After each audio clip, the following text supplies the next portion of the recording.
দেখেন ভিউয়ার্স, বিন্নাকুড়ি বাজার, শ্রীবন্ধ, দিনাজপুর। দেখেন কত স্পিডে চা বানাচ্ছে, মালাই চা।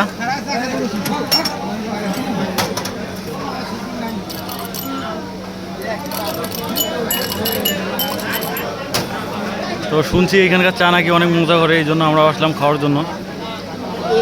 এখানে সিরিয়াল ধরে লোকজন খায়।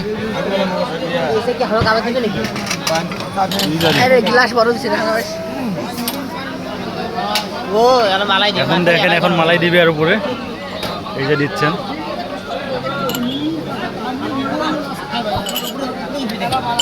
এগুলো কতক্ষণ যা দেওয়ার লাগে? অনেক সময় না, আসলে সে ব্যস্ত আর কি চা বানাতে। এই যে চা দিচ্ছে কত চমৎকার। তো এখানকার মালাই চা মাত্র 10 টাকা। ঢাকা শহরে একটু বেশি দেয়, তো এই জন্য 30 টাকা নেয়।